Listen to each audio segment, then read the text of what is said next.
connues et nommées, mais elles ne font pas souvent le lien entre l'anémie et l'alimentation. Est-ce par ignorance? Est-ce une stratégie pour ne pas dévoiler le lien entre leurs conditions socio-économiques et les conditions socio-économiques du ménage et de la situation? Mais dans les approches de l'anémie, il y a des solutions non alimentaires et alimentaires. Et les solutions alimentaires, généralement, tout autour de la couleur rouge. Et vous voyez, avec parfois des associations, telles que l'association de la boîte de coca et de la tomate rouge. La dernière, je ne vais pas parler du phénomène de l'obésité, ça va revenir dans la communication de mon collègue. Et je vais finir tout simplement en disant que les changements sociétaux affectent considérablement les logiques d'alimentation des enfants, qui sont devenus un problème très complexe chez les mamans. Donc il faut tenir compte de cette dynamique sociétale et que finalement les pratiques d'alimentation des enfants sont dominées aujourd'hui par des non-pratiques. Et vraiment dans l'alimentation des enfants, il n'y a plus que la mère qui nourrit l'enfant, mais il y a la femme active, la femme qui est mère, mais aussi la femme qui est épouse. Alors, pour booster le changement en cas de... Si on constate que les écarts qu'on constate sont liés au comportement alimentaire, il faut questionner cette logique alimentaire chez les mères. Il faut donc pouvoir adapter la communication en matière d'intervention nutritionnelle, adapter la communication à ces comportements des mères, à tout ce que nous venons de décrire. Et pour moi, rendre l'approche nutritionnelle réaliste, c'est justement créer ce deal entre sciences sociales et nutrition. Merci.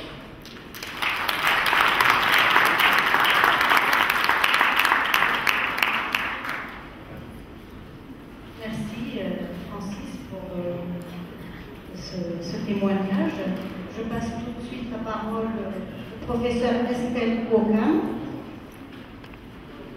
La professeure Estelle Aucun est enseignante et anthropologue. Elle est enseignante et chercheure à la faculté de sciences sociales et de gestion de l'Université catholique d'Afrique centrale à Yaoundé au Cameroun. Ses principaux domaines de recherche sont la santé, la religion, l'alimentation, le politique.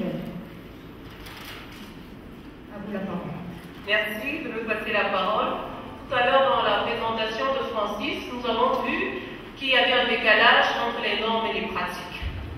Notre communication est intitulée « Du beau gros bébé au gros bébé » parce que nous partons de ce que les mères elles-mêmes disent et de comment est-ce qu'elles se représentent la beauté et la bonne santé chez un enfant.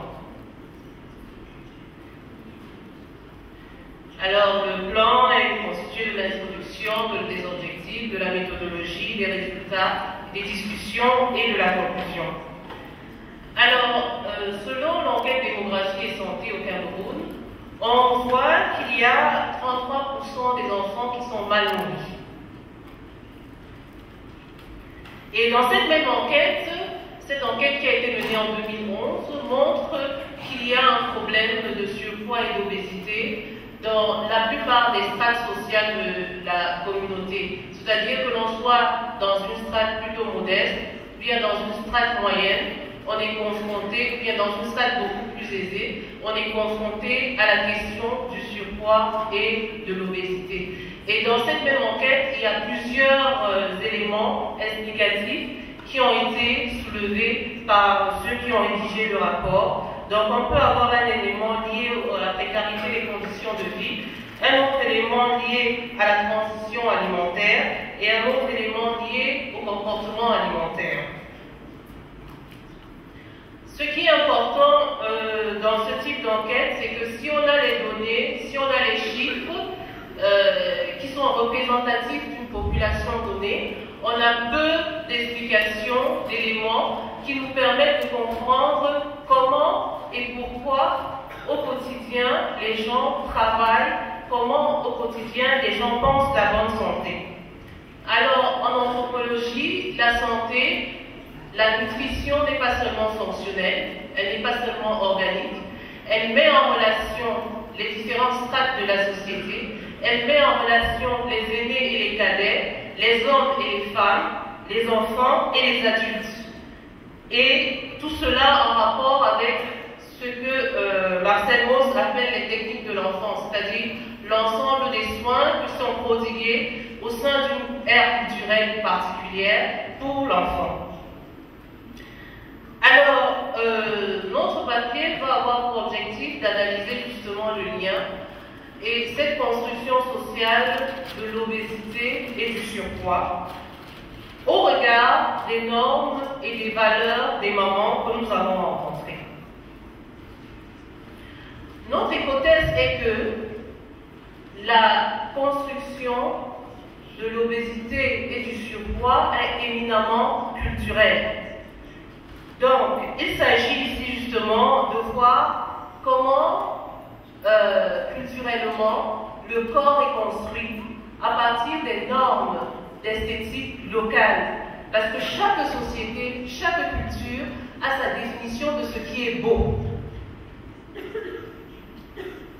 Alors, nos données ont été collectées sur la base d'un échantillonnage raisonné dans le cadre d'une étude portant sur les styles alimentaires en collaboration avec Danone Overseas et le Centre international de recherche en agronomie et développement, le CIRAD. Donc, cette étude a été menée à Douala et à Yaoundé. Pourquoi Douala et Yaoundé? Parce que c'est deux grandes villes camerounaises, ce sont des villes cosmopolites, ce sont des villes assez variées, et cette présence des deux villes nous permettait justement de pouvoir capter les différents types de ménages au regard de leurs revenus, au regard de leur groupe ethnique. En termes de méthodologie aussi, au-delà des entretiens semi-directifs que nous avons eus avec les mamans, au-delà des observations que nous avons eues avec elles, nous avons aussi choisi d'utiliser des photos que nous avons décidé de flouer un peu ici. Mais l'enjeu de ces photos, c'était de montrer les silhouettes d'enfants et d'avoir leur point de vue. Est-ce que c'est beau? Est-ce que c'est bien? Parce que parfois dans le discours, il y a un certain nombre d'éléments qui reviennent, mais pour avoir un point de vue bien pratique sur la chose, nous leur avons proposé ces silhouettes.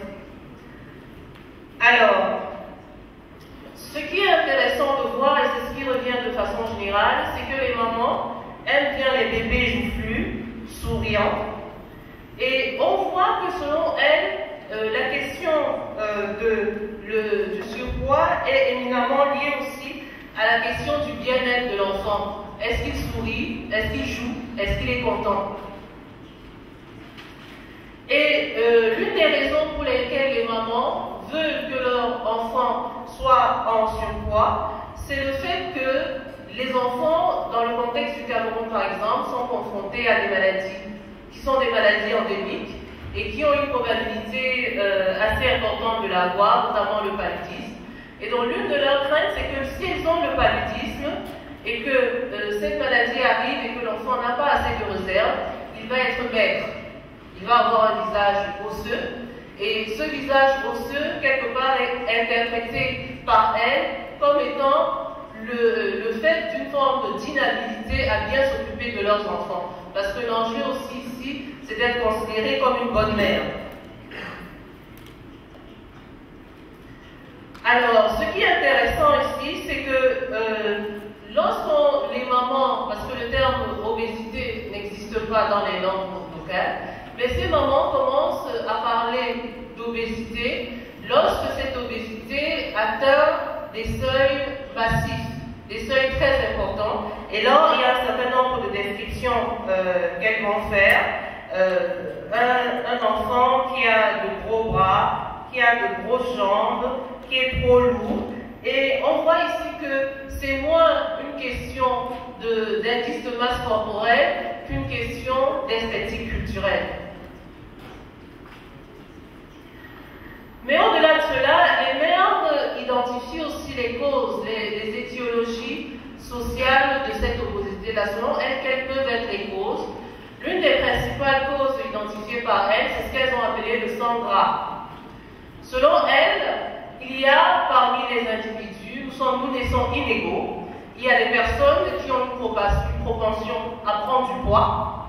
Et donc ces personnes-là, parfois même si elles ont une ration normale d'aliments, elles vont avoir tendance à prendre du poids par rapport aux autres. Donc c'est ce qu'elles appellent le sang gras. Mais elles trouvent aussi que ce sang gras peut être géré au quotidien. C'est-à-dire qu'une maman qui sait que son enfant a un sang gras, si elle fait attention aux heures de repas et à ce